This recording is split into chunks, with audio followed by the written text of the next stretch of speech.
Radio, le 10h midi, mettez-vous d'accord, Valérie Expert. Et on est ensemble avec vous pour débattre et commenter l'actualité avec aujourd'hui Mathieu Bachalon, communicant, président de M2B Conseil. Bonjour Valérie, bonjour à tous. Alexis Poulain, journaliste et directeur de la publication du Monde Moderne. Vous êtes également éditorialiste sur Sud Radio. Bonjour Alexis, on vous retrouve tous les jeudis matins et on vous retrouve également le vendredi, tous les vendredis à midi dans Poulain sans réserve. Brice Nkonda, chef d'entreprise, coordinateur du collectif Les Voix des quartiers impopulaires. Bonjour à vous. Bonjour Valérie. Et Geneviève Gotzinger, présidente de l'agence Image. Vous êtes spécialiste en communication politique, évidemment. D'idées oblige.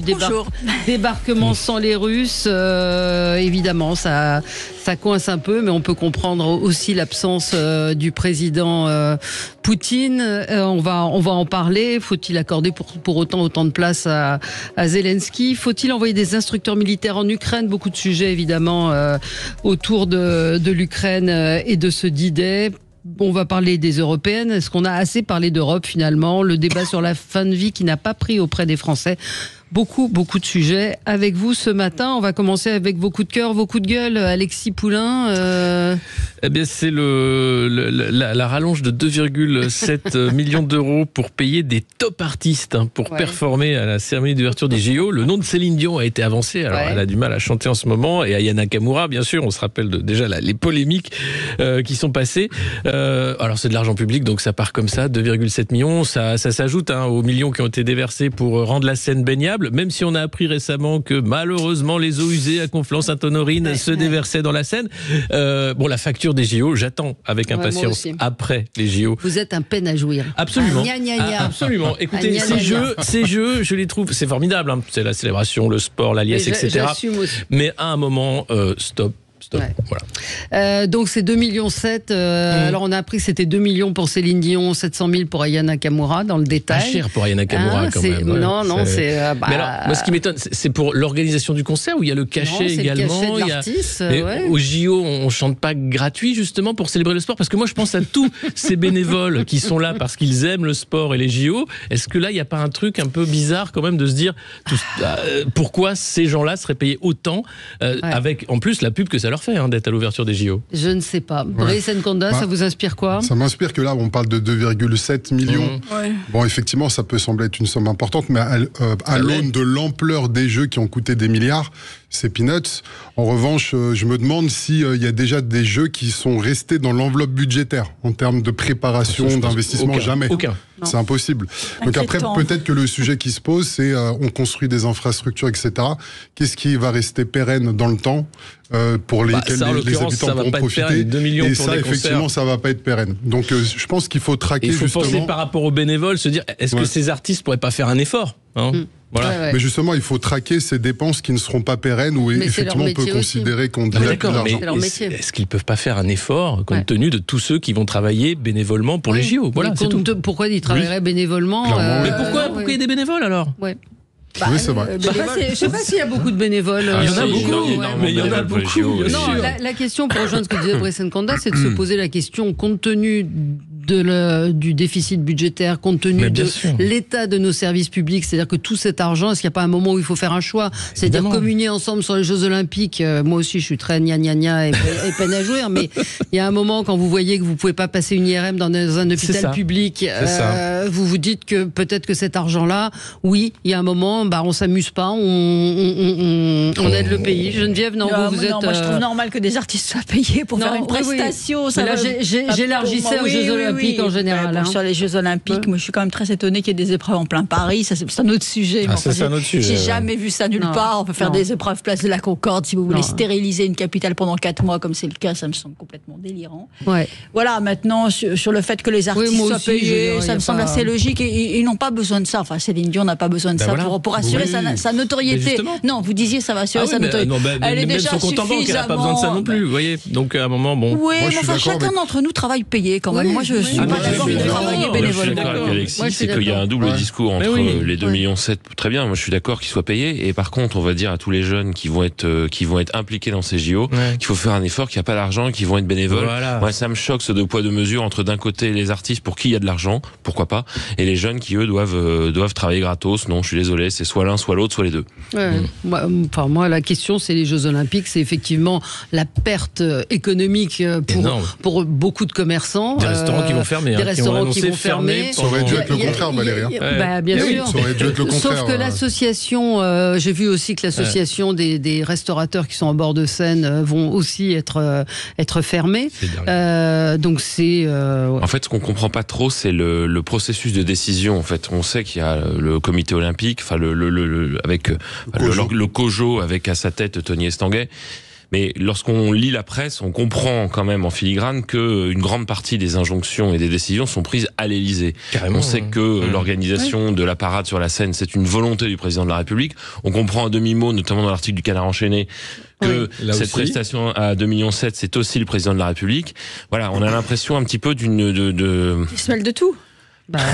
Alors, qui se mêle de tout et qui ça c'est pas nouveau, qui décide un peu seul. Et nous, en tant que effectivement Parisiens, Français, citoyens, on regarde ça de loin et on a l'impression que les décisions sont un peu prises loin de tout processus démocratique et en tout cas pas de manière participative. Ouais, mais c'est vrai que voilà, on peut s'interroger sur ça, sur ces jeux, sur ce Paris bloqué, entièrement bloqué. Après, moi j'ai envie d'être positif aujourd'hui et se dire qu'on sera peut-être très fiers et très heureux quand on aura des superbes images. Moi, des images de jeux, ça me rendra pas fier. Espérons-le. Et que indirectement, il y a quand même toujours des retombées pour l'image de la France. Voilà. Justement. Mais il y a effectivement un moment à passer. Mais là, il y a une saison blanche, c'est les JO pour les commerces parisiens. On sait que toute organisation de jeux peut, à des degrés divers, sont quand même 4 mois de galère. Un petit peu modifier les modes de vie. À Tokyo, c'était pareil. Voilà. Soyons positifs. Soyons positifs. Bon, Geneviève, vous, c'est un coup de gueule. Oui, alors effectivement, Sciences Po apparemment pourrait retirer sa position de professeur émérite à Pascal Perrineau. Pascal Perrineau, c'est quand même un monument de la science politique, l'ancien président du Cevipop, et je pense qu'il a véritablement pas mérité ça. Alors, et pourquoi? Quelle est la raison? Parce que j'ai vu passer l'information. Il n'y en a pas, justement, mais pour l'instant, il n'y en a pas. Il a appris ça un petit peu par la bande. Alors, il a 73 ans, donc le titre de professeur émérite, c'est décerné à des professeurs retraités, mais qui continue à assumer une fonction, qui continue à publier ce qu'il fait, qui continue à donner des cours, ce qu'il fait.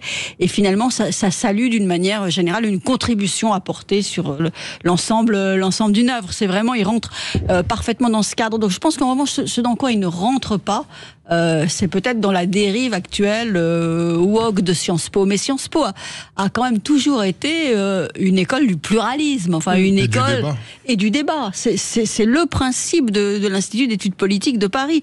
Donc c'est réellement dommage. J'espère que cette décision n'est pas définitive, parce que ça serait ça se produit aussi dans un contexte de crise de gouvernance, où Fichera est parti, où pour l'instant il y a un administrateur temporaire.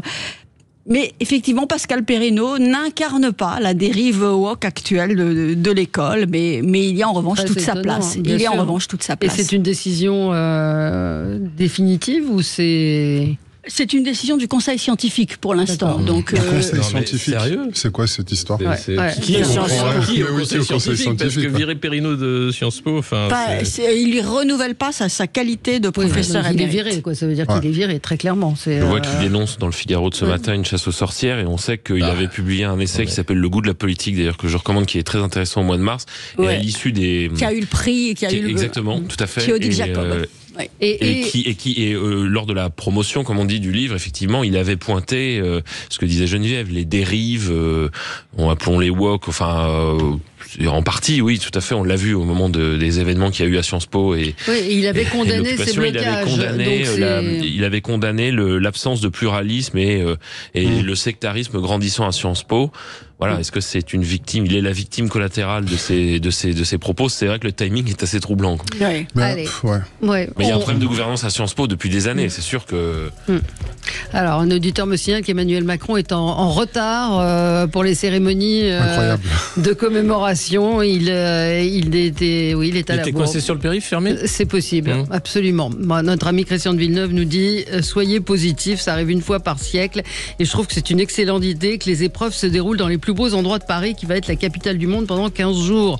Ce sont ces polémiques stériles. Non. Concernant la place de la Concorde, c'est quand même un sport mineur. Juste pour finir là-dessus, on a quand même eu les Jeux parce qu'on a mis en avant un événement populaire. Bien sûr. Paris populaire. On avait perdu les Jeux de Londres parce qu'on n'était pas suffisamment populaire. Et là, on se rend compte en fait que dans le vécu, dans ce qui nous attend, ça va pas être si populaire que ça en réalité. S'il y a beaucoup d'argent qui circule, c'est pas populaire. Non, ça va être galère. Ça va être plutôt galère. Allez, on se retrouve dans un instant avec vous sur Sud Radio. Célébrez la fête de la radio les 6 et 7 juin avec Sud Radio. Carrefour. Sud Radio, le 10h midi, mettez-vous d'accord, Valérie Expert. Et on est ensemble avec vous sur Sud Radio pour commenter l'actualité avec, je vous redonne le nom de mes débatteurs, Mathieu Bacchialone, communicant, président de M2B Conseil, Alexis Poulain, journaliste, directeur de la publication du Monde Moderne, également éditorialiste tous les jeudis matins sur Sud Radio, et Poulain sans réserve tous les vendredis, sans aucune réserve, entre 12h et 13h. Brice Nkonda, chef d'entreprise, coordinateur du collectif Les Voix des quartiers impopulaires, et Geneviève Gotzinger, présidente de l'agence Image.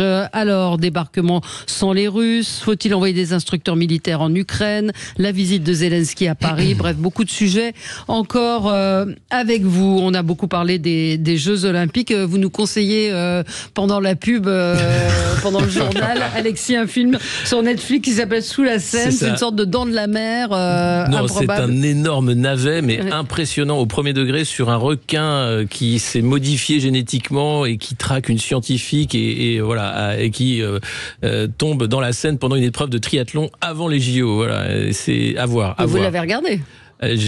Oui, c'est à voir. C'est impressionnant.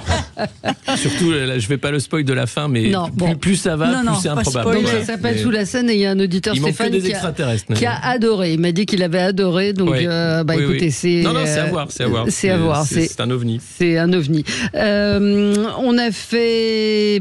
Alors, Brice Nkonda, vous, c'est un coup de gueule? Oui, c'est un coup de gueule parce qu'en fait, on a une multiplication des conflits qui sont largement abordés à l'occasion des élections, et on baigne dedans depuis 2 ans, depuis la déclaration de guerre à l'Ukraine. Et en fait, dans toute la sphère médiatico-politique, mais surtout politique, on n'entend pas le mot désescalade. Ouais. C'est-à-dire qu'on a des prises d'opposition, il y en a qui sont pour, qui sont contre, chacun a ses raisons. Mais le sujet, c'est qu'à un moment donné, on a plein de gens intelligents et on attend qu'ils réfléchissent pour nous proposer des processus de paix. Ouais. C'est-à-dire que ce soit dans le conflit en Ukraine ou en Palestine, on a des gens qui savent bien parler de l'existant, mais on n'a pas de stratégie qui est proposée pour essayer d'avancer. En Ukraine, effectivement, on se rend compte que malgré tout ce qu'on a dit, Vladimir Poutine avance ses positions. À quel moment en fait et en fait c'est un processus qui est pernicieux parce que on est toujours amené à faire un pas supplémentaire dans l'engrenage. Et on le voit très bien, c'est que dans un premier temps, on dit on n'envoie pas d'hommes, après on envoie des hommes, c'est un des sujets qu'on abordera tout à l'heure. Ensuite, on envoie des armes, ensuite on envoie des armes de longue portée pour frapper des bases militaires, etc., etc. Et en fait, c'est un processus qui est mortifère. Ouais. Donc on attend à un moment donné que des gens peut-être raisonnables nous proposent un processus de désescalade, mais j'entends rien de ce point de vue-là. Ouais. On a soit je suis d'un côté, je suis de l'autre, mais on n'a pas quelqu'un qui nous dit bon, on peut éventuellement envisager de faire de cette façon. Oui. Il y a un double discours en plus qui est assez tragique. Alors, faut voir aussi qu'on est en période électorale, donc l'Ukraine est utilisée malheureusement pour les élections européennes et de manière éhontée, parce que d'un côté il y a effectivement cette escalade, l'envoi d'instructeurs, l'utilisation des armes de l'OTAN sur le territoire russe, le fait de dire qu'il faut, et puis ça fait 2 ans qu'on fait semblant d'aider l'Ukraine, c'est-à-dire qu'on a dit allez-y, oui on va vous aider, mais les obus ne sont pas produits à hauteur, les armes ne sont pas envoyées, les avions notamment, les instructeurs sont en Pologne, en Roumanie, etc. Et donc au bout d'un moment on se rend compte que bah oui les Russes gagnent, c'est ce qui est normal puisque démographiquement et militairement on a affaire à une puissance nucléaire avec des millions de combattants face à une Ukraine qui en a marre. Et puis de l'autre côté, on prépare déjà la reconstruction. J'en parlais ce matin dans mon édito, mais il y a déjà 200 millions qui sont provisionnés pour aider les entreprises françaises à candidater pour les appels d'offres qui seront dans le domaine de l'énergie, de la reconstruction, etc. Et puis l'ambassade américaine à Kiev qui dit aux ressortissants américano-ukrainiens, ne venez pas, vous n'allez pas pouvoir repartir. Et vous allez être conscrits pour aller vous battre contre les Russes. Donc tout est double discours dans cette guerre. Et où va l'argent? Parce que vous avez un journaliste ukrainien qui a fait une enquête en disant sur l'aide alimentaire notamment, de grosses disparitions. On ne sait pas où part l'argent, où part l'aide, y compris sur le terrain, y compris de la part de journalistes ukrainiens qui commencent à se poser des questions. Et on parle de 40 milliards par an que l'OTAN doit donner pour l'effort de guerre ukrainien. Combien de temps ça va durer? Combien de morts encore? Parce que c'est une guerre extrêmement criminelle. Et ça, personne, effectivement, n'est là pour parler de la désescalade. Et la conférence suisse pour la paix, enfin, on peut pas faire une conférence pour la paix sans les Russes. Et c'est pas logique. Tout comme d'ailleurs Zelensky qui demande de récupérer la Crimée, les frontières. Ça va pas se faire comme ça. Donc, il y a un moment, il y a une temporisation qui doit être faite et dire on peut pas continuer comme ça puisque l'escalade, c'est quoi? C'est une guerre mondiale. Finalement, c'est l'OTAN qui s'implique réellement et une guerre mondiale nucléaire. Et je sais pas qui est prêt à ça. Personne. Voilà. Personne. Mais effectivement, des escalades, Geneviève. Non, on est en pleine escalade. Bah oui. On n'est pas. Bon, cela dit. Ça dépend pas des candidats aux élections européennes en France. Je ne parle pas que des candidats, en général. Il a évoqué, en général. Oui, bon, mais là on est dans un contexte électoral où. Oui, mais ça n'empêche pas d'être intelligent. Qui se prête pas à la désescalade, en tout cas de la part des têtes de liste. Chacun veut grappiller au maximum de voix. Et bon, c'est vrai que l'Ukraine a été très largement utilisée dans cette campagne. Et la guerre en Ukraine a été très largement utilisée dans cette campagne comme argument de campagne par un certain nombre de candidats. Là-dessus, on est d'accord. Utilisée en 2022, mais le candidat Macron avait été rentré extrêmement tard en campagne en jouant. Alors, il y avait effectivement le rôle du président de la République, pas là pour nier, mais il avait un peu joué, on le sait tous quand même, cette posture de chef des armées, de chef d'État. Pour éluder certains problèmes de... Voilà, pardon Geneviève, je vous ai coupé. Non, mais je vois pas comment on pourrait être dans une désescalade aujourd'hui, en fait. Je comprends très bien sur le plan humanitaire, humain... Moral, philosophique. Moral, philosophique, mais quand vous avez une Russie, un président russe qui menace d'armer les ennemis mais Valérie, la Russie restera là et restera la Russie. Donc à un moment donné, il faut se poser tous autour d'une table et essayer de trouver un chemin, même s'il n'est pas évident. Mais c'est un peu ce qu'avait essayé de faire le président de la République, non? Il l'avait essayé, effectivement, mais il ne faut jamais s'arrêter d'essayer. Non, mais la Russie est conquérante absolument partout et essaie de tailler des croupières à l'Occident partout. C'est le cas aussi en Afrique. Là, elle essaie de s'implanter au Tchad, qui est quand même l'un des derniers pays dans lequel la France reste présente, ou Lavrov aujourd'hui.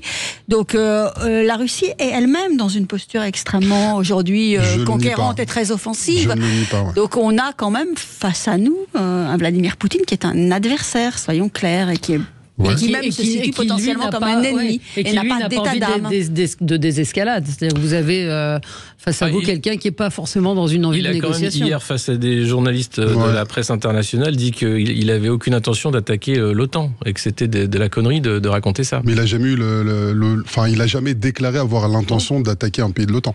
Jamais. Donc il faut le rappeler, puisqu'on a toujours l'impression de dire oui, la Pologne est sur la liste, et puis après il va aller jusqu'à Berlin.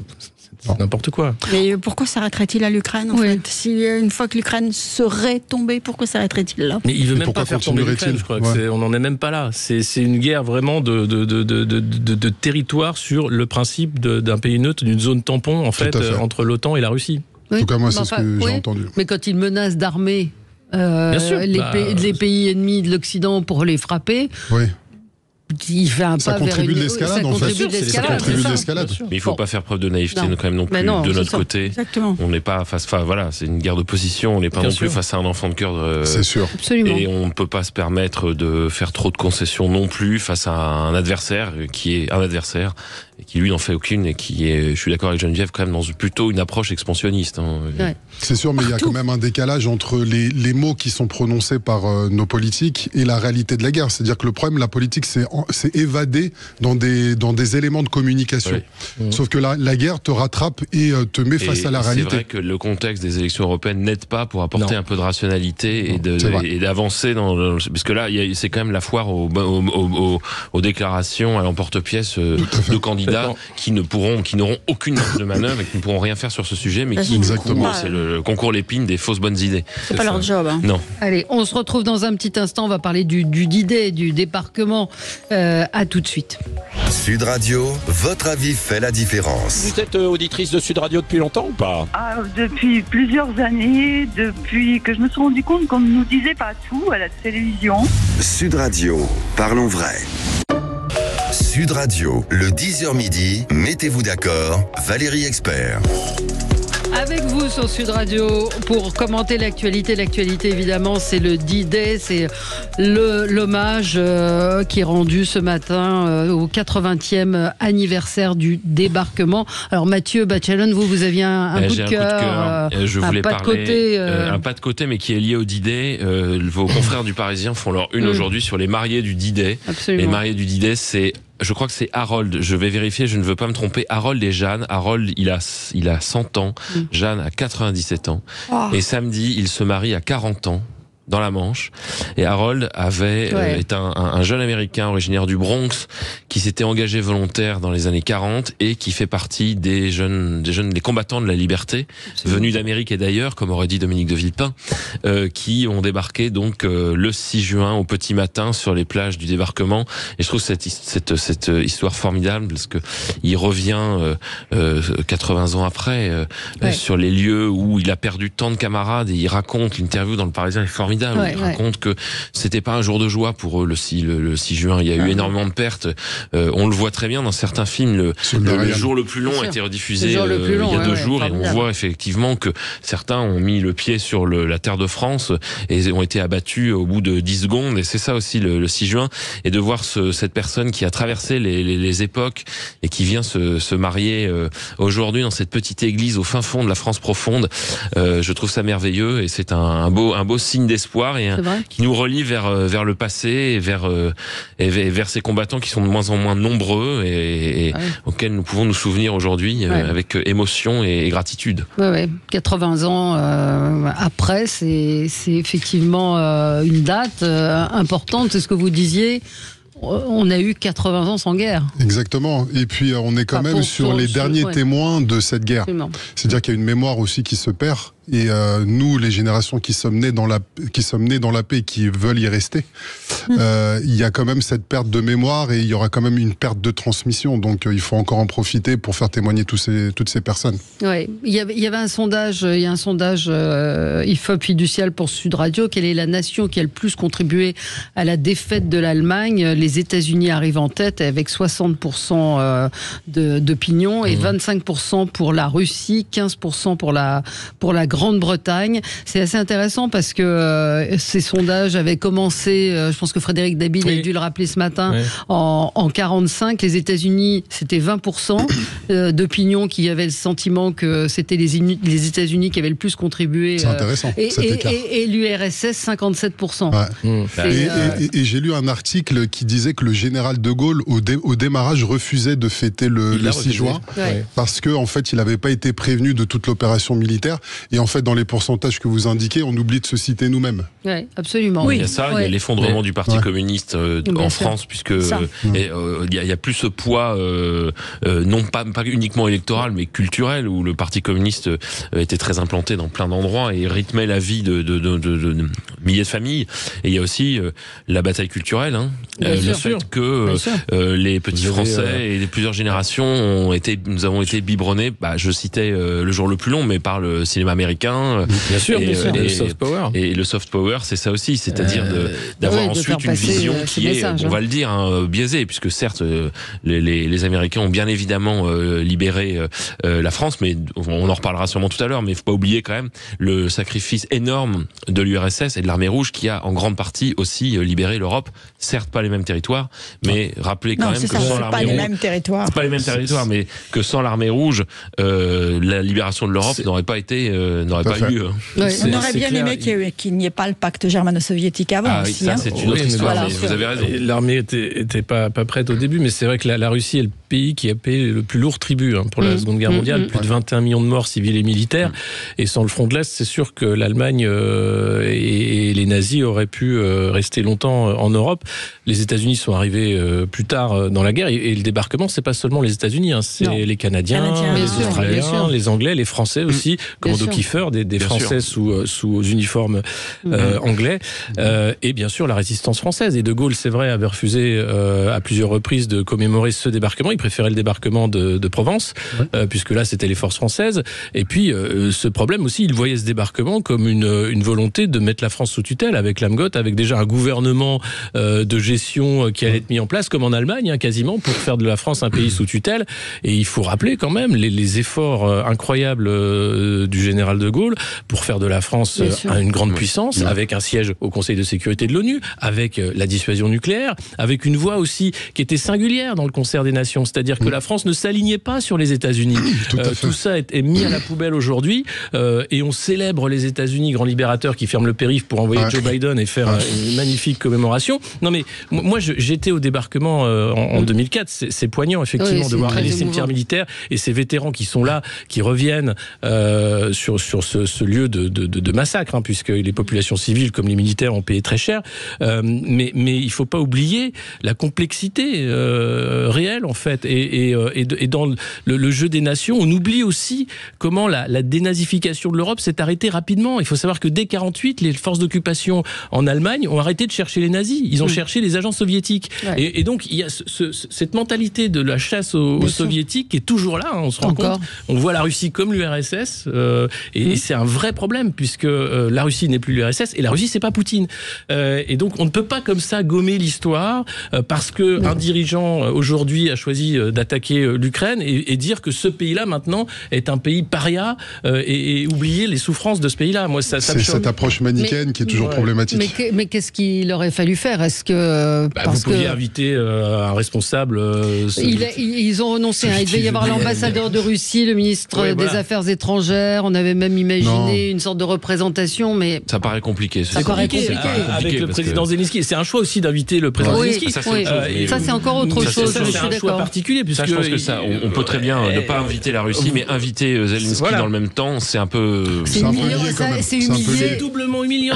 Il faut voir que l'Ukraine, il y a quand même la division SS Galicie qui a fait beaucoup de crimes de guerre et qui a été largement amnistiée après-guerre aussi. Enfin, il y a vraiment un problème sur la dénazification de l'Europe, et ça, on n'en parle pas assez. Oui, Geneviève? Non, moi je suis d'accord sur De Gaulle. En fait, on se rend compte tout ce qu'on lui doit, en fait. Finalement, tout ce qu'on a mis à la poubelle. Non, on n'a pas mis à la poubelle. Je pense pas qu'on ait mis à la poubelle. Je pense pas. Le non-alignement, on l'a plus. On lui doit. Le non-alignement, on l'a plus. C'est un peu changé. On lui doit de nous avoir invités dans le camp des vainqueurs, quand même. Et ça, c'est quand même, ça reste essentiel, et on est dans le camp des vainqueurs. Après, toujours voulu que la France reste une grande puissance. Depuis, on a l'impression qu'on a des dirigeants qui sont défaitistes et qui font de la France un sous-pays. Mais je crois pas. Alors, je pense que qu'Emmanuel Macron, que le président Macron, j'aime pas quand on dit Macron, parce qu'après tout, que le président de la République justement considère la France peut-être comme une plus grande puissance qu'elle ne l'est réellement aujourd'hui, et c'est toujours de positionner la France sur la scène diplomatique. Il essaie quand même de positionner la France comme étant je vais vous régler les problèmes, même en Ukraine, il essaie quand même de positionner la France à un niveau qui n'est plus aujourd'hui complètement le sien.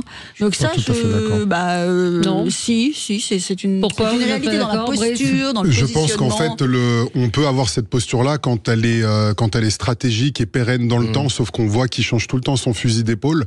Il fait des coups de com', c'est conjoncturel, c'est pas structurel comme positionnement. Ce qui n'était pas le cas du temps de De Gaulle, où il y avait vraiment une ligne directrice, il s'y tenait. Donc en fait, on peut quand même estimer qu'il n'y a pas de stratégie. Alors oui, en fait, en termes de communication, on voit qu'il est un peu présent partout, ça veut prendre des positions, mais derrière, en fait, la réalité ne suit pas. Et aujourd'hui, en fait, la situation s'est détériorée. Donc en fait, il y a la mousse et il y a la lame de fond. Et la lame de fond, je trouve qu'on n'y est pas. Je dis pas qu'il y arrive, hein. Je dis qu'il le veut. Je dis qu'il essaie de positionner la France encore en grande puissance. Il n'y arrive pas vraiment. Non, je pense qu'il n'y arrive pas. Là, je suis d'accord avec vous. Je pense qu'il n'y arrive pas. On est bien d'accord. On le voit en Afrique. Il y a quand même, voilà, c'est ce que j'allais vous dire, c'est que la défiance vis-à-vis de la France n'a jamais été aussi grande sur pas mal de continents. Donc à un moment donné, il y a quand même quelque chose qui s'est détérioré, et notamment sous le mandat d'Emmanuel Macron. Oui, parce qu'il y a une posture personnelle, une posture psychologique qui ne colle pas avec le monde actuel. Mais voilà. Mais après, les intentions sont là. Selon moi, il y a quand même des faits qui sont profondément anti-gaulliens et anti-gaullistes, notamment la question de la dissuasion nucléaire partagée. Pour moi, ça, c'est à aller à rebours de la tradition gaullienne. Les déclarations d'Emmanuel Macron, alors il est revenu un peu là-dessus, mais là, pour le coup, pour moi, ça, c'est vraiment... Mais comme le siège au Conseil de sécurité, qui est tout le temps remis en jeu, en disant ça devrait être un siège européen, mais enfin... Allez, on marque une pause et on continue dans un instant. Sud Radio, le 10h midi, mettez-vous d'accord, Valérie Expert. Sud Radio, le 10h midi, mettez-vous d'accord, Valérie Expert. Et nous sommes ensemble avec vous jusqu'à midi. Nous parlions du D-Day, du débarquement aujourd'hui. En ce moment même, les hommages sont rendus aux combattants, aux soldats qui ont permis évidemment la victoire de cette guerre. On parlait de l'invitation de Volodymyr Zelensky. Est-ce que c'est une bonne idée de l'inviter, quoi? Est-ce que je pose la question tout simplement. C'est une idée, c'est un choix politique, clairement. À la fois parce que, je le disais, c'est la campagne des européennes, et je pense que Emmanuel Macron essaye d'utiliser la cause ukrainienne jusqu'à la corde. D'ailleurs, les oppositions ont été très en colère vis-à-vis de l'audition de Zelensky à l'Assemblée nationale vendredi matin. Et puis, c'est une double humiliation pour les Russes, pour bien montrer qu'ils n'ont plus leur place dans le concert des nations, en disant, vous voyez, on préfère inviter Monsieur Zelensky qui représente Ukraine qui n'était pas un pays du bon côté lors de la Seconde Guerre mondiale, mais c'est pas grave, puisqu'ils sont du bon côté aujourd'hui, on va dire ça comme ça. Mais c'est terrible parce que c'est encore d'une certaine façon un faux pas diplomatique. C'est pas le lieu, en fait. Il va y avoir des discussions au G7 la semaine prochaine pour aider l'Ukraine. Il va y avoir les rencontres avec Joe Biden.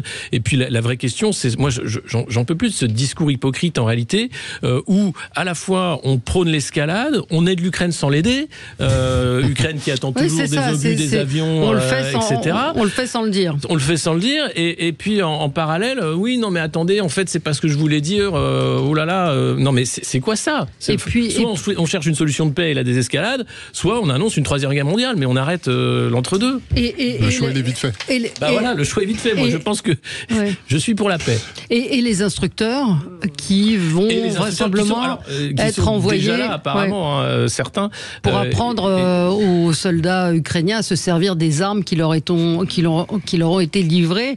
Ce matin, la Russie dit qu'aucun instructeur français n'aura d'immunité, ce qui veut dire qu'ils seront considérés comme des ennemis. Mais ça a déjà été le cas. Il y a des frappes de mercenaires, entre guillemets, qui étaient déjà là. Et puis les services sont présents en Ukraine depuis le début de la guerre. Sur la paix, ça me paraît plus complexe que ça, je pense quand même. Évidemment que la paix, mais en fait, c'est le même sujet. Enfin, on peut, le parallèle, comparaison n'est pas raison, mais on a la même chose entre guillemets avec le conflit entre Israël et le Hamas, où certes, on peut vouloir la paix, mais pas dans n'importe quelles conditions. Et là, c'est pareil aussi. La paix avec la Russie, ok, d'accord. Tout le monde souhaite, je suis d'accord, une solution diplomatique, une troisième voie, ce que vous voulez. Mais encore faut-il que l'interlocuteur en face soit dans des dispositions de dialogue et soit pas dans une optique. Alors, juste si je peux me permettre, en fait, le problème, c'est que ça n'est même pas cité médiatiquement. En fait, il n'y a aucune prise de parole, aucune volonté. C'est-à-dire que le problème aujourd'hui, c'est la complexité, personne ne la nie. La difficulté, c'est qu'aujourd'hui, cette option n'est même pas mise sur la table. Il n'y a pas de réflexion autour de ça. Là, par rapport au sujet qu'on traite, effectivement, tout est lié. Là, aujourd'hui, on dit que le D-Day se déroule sans les Russes. Évidemment qu'on peut pas inviter les Russes qui ont déclenché la guerre en Ukraine. On peut pas les inviter. Pour autant, est-ce qu'on est obligé d'inviter Zelensky? Pour moi, non, parce qu'on fait d'un événement mémoriel un événement politique. Donc, on fait de la popole. On fait de la popole, et en plus Zelensky fait un tour à l'Assemblée nationale, donc là vraiment on est sur du politique. Il aurait fallu plutôt respecter l'esprit du D-Day, c'est-à-dire effectivement la guerre, mais pour amener la paix. Et on aurait peut-être pu profiter de cet événement international pour justement essayer de lancer un processus de paix, ce qui n'est pas du tout le cas. Bah là, c'est pas le cas. Du tout. Il y a une autre. Enfin, je sais pas. Vous avez quelle interprétation, Geneviève? Vous comprenez de la venue de Zelensky? Vous comprenez. Enfin, la concomitance, c'est quand même. C'est une prise de position. Oui, évidemment. Non, mais le D-Day, c'est bon, c'est le jour du débarquement, donc que les Russes ne soient pas là, à la limite. D'abord, ils ne sont pas directement concernés, c'est pas eux qui ont débarqué ce jour-là. C'est les Américains, les Canadiens, les Australiens. Non, ils peuvent très bien ne pas. S'il n'y avait pas eu deuxième front, je ne sais pas si la guerre aurait été gagnée par les Alliés. Ce qu'on célèbre le 6 juin, c'est le débarquement sur les plages normandes. Ce qu'on célèbre ce jour-là, c'est ceux qui sont venus mourir sur nos plages. Voilà, c'est le front, c'est pas le front de l'Est. Le front de l'Est, on peut le célébrer. C'est important, une tradition qu'ils soient invités. Même François Hollande, en 2014, je le rappelle, avait invité Vladimir Poutine, alors qu'il avait commencé. Je dis pas qu'il faut l'inviter, mais je veux dire, non, c'est impossible de l'inviter aujourd'hui. En tout cas, on peut ne pas l'inviter parce qu'il n'est pas directement concerné, donc ça me pose pas de problème. En invitant Zelensky, ce qu'on dit, c'est que le combat aujourd'hui pour la liberté en Europe se joue en Ukraine. C'est tout. C'est ce message-là qu'on fait passer. Mais on est libre en Europe. Le combat pour la liberté de l'Europe aujourd'hui se joue par la victoire de l'Ukraine, implique la victoire de l'Ukraine sur la Russie. Donc à partir de là, on invite Zelensky à cette manifestation. Moi, ça me choque absolument pas. Après qu'il y ait des arrière-pensées politiques à 3 jours de l'élection européenne, elles sont évidentes, elles sont indéniables. On va écouter le discours, l'interview du président de la République ce soir, elles sont indéniables. Mais le message, c'est celui-là. On est tous pour la paix. Hein. Vous dites, je suis pour la paix. On est tous favorables à la paix. Je pense qu'aucun d'entre nous, autour de cette table, c'est mal. N'est belliciste. Voilà, la paix, c'est mieux. Mais la paix, pas à n'importe quel prix. C'est pas à n'importe quel prix. La paix, mais sûrement pas, au Proche-Orient, pas à n'importe quel prix. La paix en Ukraine, pas à n'importe quel prix. Enfin, moi, je vois je trouve que cette séquence avec Zelensky, le D-Day, le mélange, on va voir l'interview de ce soir, mais il va y avoir avec sûrement. Les Européens, attention, l'Europe libre, faites le bon choix, machin et tout. En plus, je pense que c'est totalement contre-productif. Mais ce mélange des genres entre D-Day, Zelensky, élection européenne, c'est tout ce qu'il faut pas faire. Exactement, ce qu'il faut pas faire. Mais là, il y a un gros qui est purement politicien. C'est ça qui est terrible. Et d'où les postures aussi, toutes ces déclarations à l'emporte-pièce, le fait de dire qu'il n'y a pas de ligne directrice. Au final, on va arriver avec. Le problème, c'est que à force de jouer avec le feu, on se brûle. Et là, c'est le feu nucléaire. Donc, il va peut-être falloir calmer le monde. Et je suis d'accord, il faut faire la paix, mais pas une mauvaise paix. Il y avait les accords de Minsk pour ça. À chaque fois qu'on parle de l'Ukraine, on ne parle pas de la complexité de ce pays où vous avez Est et Ouest au sein même du pays. Vous avez des populations russophones, russophiles qui existent en Ukraine. Et ça, c'est un fait. Et c'est pas le fait seulement des soviétiques. Vous remontez même avant la Seconde Guerre mondiale. Donc, tout ça, on veut nier l'histoire systématiquement. Et on veut caricaturer, mais exactement comme pour la guerre Israël-Palestine. On fait comme si tout avait commencé le 7 octobre. Non. À un moment, les situations sont complexes et on nous vend finalement une grille de lecture complètement simpliste et dangereuse. Parce que finalement, on ne comprend pas le camp d'en face, on ne veut pas savoir pourquoi on en arrive là. Une petite anecdote aussi. Comprendre, ça veut dire qu'on commence par excuser. Non, ça c'est valse. Non, justement. Non, comprendre, c'est comprendre. C'est pas excuser. Une petite anecdote, parce que ces derniers temps, j'ai beaucoup discuté avec des personnes qui sont vraiment pro-ukrainiennes, etc., et qui sont assez va-t-en-guerre dans leur discours, et qui défendent cette position. Et quand on leur pose la question, mais si jamais ça dégénère, il faut envoyer tes enfants, est-ce que tu le ferais ? Il y a moins de réponses positives. Il y en a moins. Donc en fait, il faut aussi comprendre que quand on s'engage dans un chemin, il y a quand même une finalité et elle est possible. Elle est peut-être pas, elle est peu probable, mais elle est possible.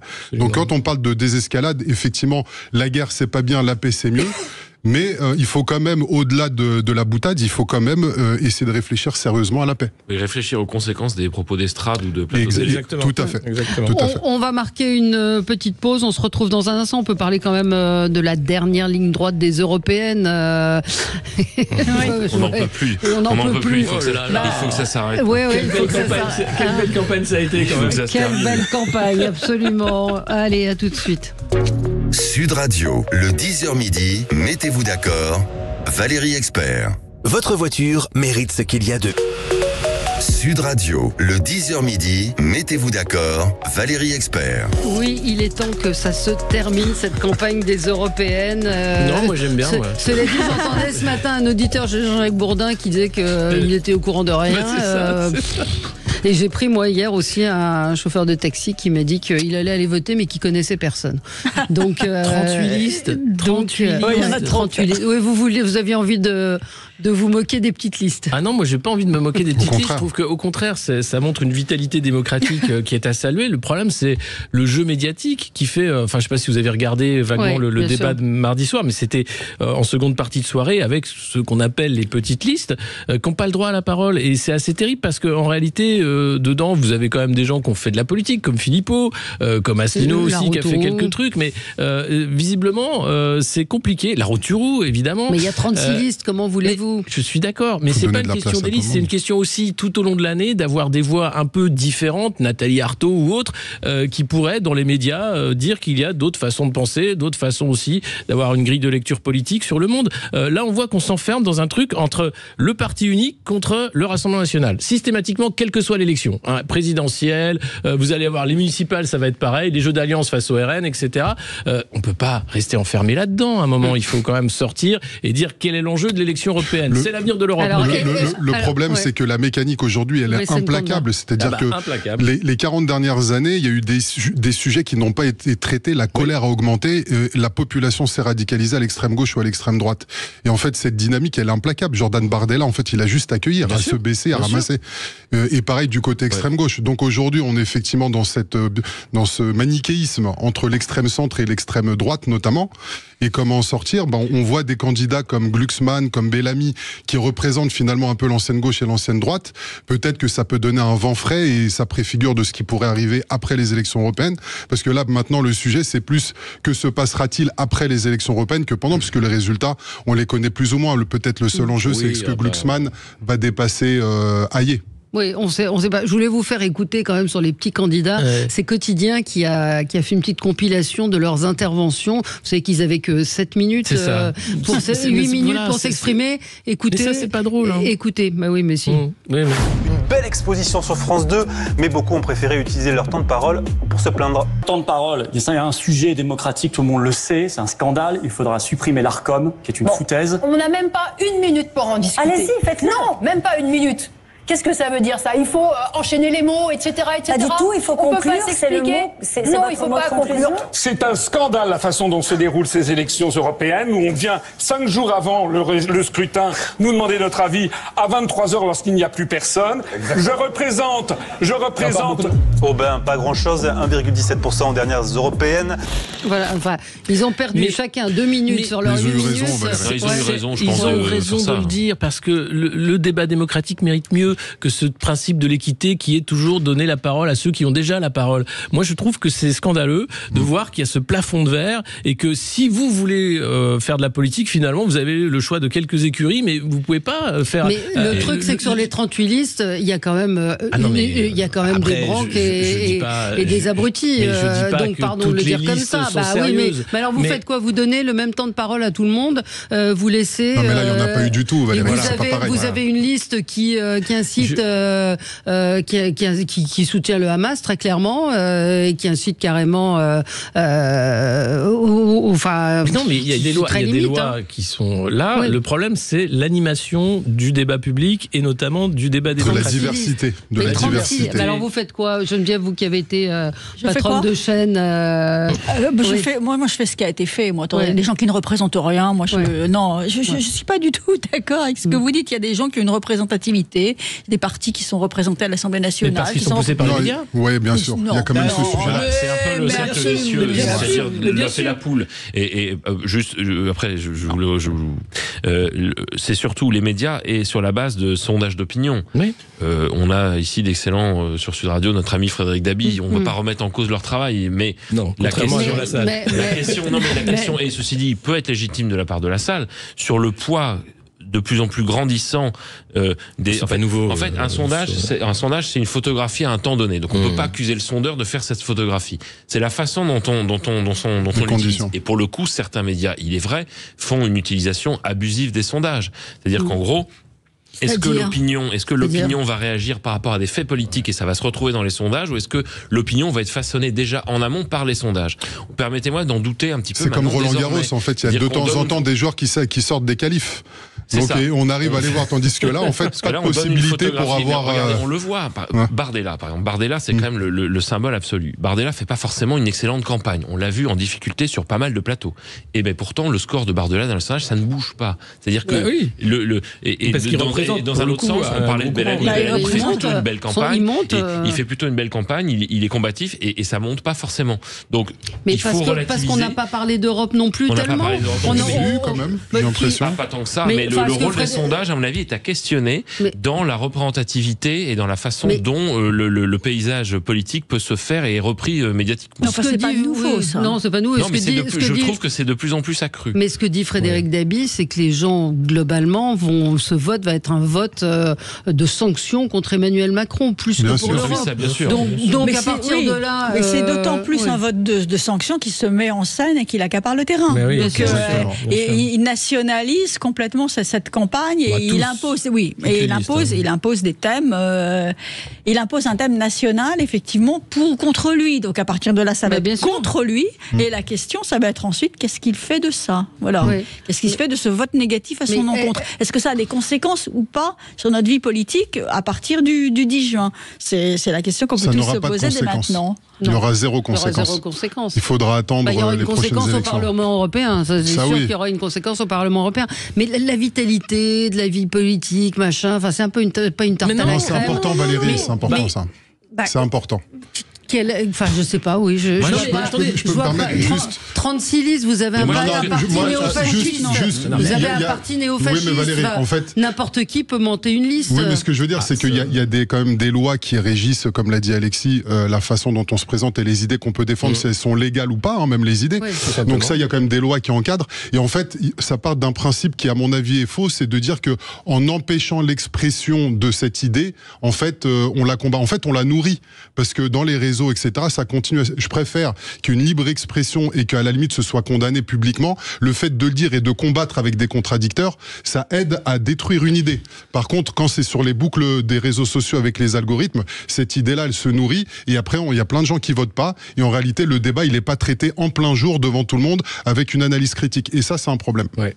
Oui. Non, moi je trouve ça plutôt rafraîchissant qu'il y ait 36 listes. Alors effectivement, il y a un peu de tout. Mais ça veut dire quoi, rafraîchissant? Eh ben, ça veut dire quoi? Non, mais on peut pas en permanence. Non, mais on peut faire 100, 150 listes. Moi, je peux vous faire le parti des mugs blancs. On peut pas regretter que les gens s'investissent plus en disant que les gens ne s'investissent plus dans la vie communale, dans la vie politique. Il n'y a plus d'engagement. C'est un vrai problème. Pour une fois où il y a des listes, certes, il y a des listes qui, je suis d'accord, il y a des listes qui sont foutraques, des listes qui sont dangereuses, mais au moins il y a une expression. Et là où une expression de quoi, encore une fois, rafraîchissant, mais d'un intérêt politique. Mais de l'intérêt politique et même une palette possible de visions de société différentes. Et après, c'est le principe des élections. Projet contre projet, les électeurs tranchent. Oui, il y a de la propagande, il y a électorale. Oui, mais justement, moi, pour le coup, le fait qu'il y ait beaucoup de listes. Vous voudriez quoi? Que les médias donnent leur chance à tous les candidats. Parce qu'en fait, excusez-moi, non mais les médias, c'est pas non plus, ils sont pas là pour faire la propagande de gens qui ne représentent rien. Pardonnez-moi, les médias, ils sont là pour être écoutés aussi. Donc effectivement, quand vous avez regardé les clips de campagne des petits candidats, j'ai regardé. Non, mais ce que je dis, et alors, sérieusement, mais c'est pas à nous de juger aux électeurs. Mais ce que je veux dire, c'est qu'à un moment donné, il faut donner la chance à chaque candidat. Je dis pas qu'il faut le même temps de parole que les principaux protagonistes. Ce que je dis, c'est qu'il faut quand même leur donner un minimum de temps de parole parce qu'il y a peut-être, dans l'ensemble des listes, il y a à boire et à manger, mais il y a peut-être des choses qui peuvent émerger qui sont intéressantes. Et les médias jouent un rôle dans l'éclosion des candidats et dans la régénération du débat public. Mais c'est pas des philanthropes, les médias. Ils sont pas là pour... C'est terminé. Il n'y a plus rien à voir. Donc il y a Bardella et Hayes, que les sondages ont dit que c'était eux, les autres circulaient, il n'y a rien à voir. Exactement. Mais c'est pas vrai. Je caricature exprès. Les coups de gueule de Bellamy, il avait raison. Et pourtant, c'est un grand candidat. Même lui s'en plaint. Et le danger, lorsqu'une idée n'est pas, je suis tout à fait d'accord, lorsqu'une idée n'est pas représentée dans le débat politique, elle s'exprime ailleurs. On l'a vu notamment au moment des Gilets jaunes où il y a eu des expressions. Non, mais au-delà de ça, je pense que le fait de dire qu'il y a plein de listes, certes fantaisistes pour certaines, ce serait rafraîchissant. C'est pas ça. C'est aussi que c'est quelque chose qui rassure sur la démocratie. Enfin, on va pas se plaindre tout le temps qu'il y a de l'abstention, que les gens se désintéressent de la chose publique et faire en sorte que dès qu'il y a des listes citoyennes, se moquer, les cacher et dire que c'est pas possible. En fait, non. Ça fait partie de l'équation. Si les gens se réintéressent à la politique, c'est bien. Tant mieux. S'il y a un meilleur taux de participation aux européennes, tant mieux. Et s'il y a plein de petites listes qui défendent des causes particulières, tant mieux. Parce que ça veut dire que les gens se politisent. Et se politiser, c'est pas mal. C'est plutôt bien. Il y en a 36 qui se politisent. C'est pas pour ça que le reste du pays ça veut dire, parce qu'il faut bien à un moment défendre. Prenez le parti animaliste. Bon, c'est la seule façon de se faire entendre à un moment donné pour défendre une cause. Donc forcément, on fait une liste pour ça. Mais c'est pas juste ça. Derrière, il y a quand même l'idée que la société devrait être dépolitisée systématiquement. Non, c'est bien qu'elle soit politisée, peu importe comment ça se fait. On parle pas d'égalité de temps de parole, Valérie, on parle juste de donner plus de place à ces petits partis. Mais ça veut dire quoi ? Ça veut dire leur donner plus de place pour qu'ils puissent défendre leurs idées au niveau du grand public. Ça veut dire au détriment de quoi ? Ça veut dire quoi ? Leur accorder plus de temps de parole dans les radios, les télés, etc. Sont tombés sur les tout petits candidats. On va prendre les candidats qui étaient parmi les 8 premiers. Par exemple, Léon Desfontaines. Les gens ont découvert Léon Desfontaines au moment de ça. C'est quand même, ils reprennent quand même le Parti communiste. On aime ou on n'aime pas, mais le Parti communiste a encore quelques municipalités à peser dans l'histoire de France et tout. Bon, est-ce qu'on était obligé avant d'avoir des émissions où il y avait Bardella qui vient 50 fois dans toutes les matinales, d'avoir Gabriel Attal qui s'invite pour représenter sa candidate, machin, tout ça. Bon, voilà. Vous connaissez le poids de Marion Maréchal aussi dans les médias. Et là, il n'y a pas de parti avec des élus. Le poids de Marion Maréchal, où on refait l'histoire avec le poids de Zemmour qui était complètement surcoté. On disait qu'il y avait un phénomène Zemmour qui était soi-disant à 20%. Voilà, Marion Maréchal, je trouve qu'elle a un temps de parole qui est quand même énorme par rapport à la surface. Mais tout ça est chronométré et tout ça est extrêmement. Avant, c'est parce que c'est des bons clients. Non, on n'a pas le droit de les inviter. On ne peut pas. En période officielle de campagne, mais dans la période avant, on a quand même des candidats qui sont invités aussi parce qu'on va pas se mentir, ce sont des bons clients. Et je suis d'accord avec Geneviève, les médias sont pas là pour faire de la philanthropie, mais il faut le prendre en compte aussi dans ces cas-là, pour se dire qu'il y a des candidats et des familles politiques qui ont du mal à émerger aussi. Oui, mais sans les règles de l'Arcom, globalement, les temps de parole, c'est toute l'année. C'est toute l'année, les temps de parole. Je veux dire, on est relevé. Mais qui sont calqués en fonction de. Non, mais vous avez des relevés mensuels que vous envoyez à l'Arcom, c'est extrêmement contrôlé et vous faites pas n'importe quoi. Effectivement, vous faites pas de la philanthropie, vous faites pas de la propagande pour telle ou telle famille de pensée parce que vous la trouvez intéressante ou vous aimez les animaux, d'un seul coup vous allez recevoir les animaux. Vous aimez les chiens ? Oui, j'aime les chiens. Non, moi, j'adore les chiens. Les petits candidats, moi je les ai entendus qu'une fois et plus le clip de campagne, c'est tout. Oui. Pas plus. Oui, mais si ça vous intéresse, vous allez voir sur leur site. Bien sûr. Non, mais ce que je veux dire, c'est que je trouve qu'il ne faut pas donner le même temps de parole avec les grands partis, c'est certain. Mais le sujet, c'est qu'on ne les a pas suffisamment entendus. Et de là à savoir ce que chacun propose, il faut vachement s'intéresser. Il faut déjà être très citoyen. Quelle division vous allez voter pour Jean-Paul Schmurtz mais peut-être que Jean-Paul Schmurtz, il est très bien, Valérie. Mais il est peut-être très bien, mais quelle capacité il a à diriger un parti? Aujourd'hui, peut-être pas, mais peut-être que ça peut construire une trajectoire. Et pardonnez-moi, mais le Parlement européen, c'est des groupes. C'est des groupes au niveau transnational. Donc c'est pas allez, on sera pas mis d'accord. Je veux savoir qui est ce Jean-Paul Schmurtz. Vous irez voir, c'est la 34e liste. On scrutera dimanche soir les résultats de la liste de Jean-Paul Schmurtz. Absolument. On se retrouve demain. Très bonne journée sur Sud Radio. Célébrez la fête de la radio les 6 et 7 juin avec Sud Radio. Ceci est un message de Marseille.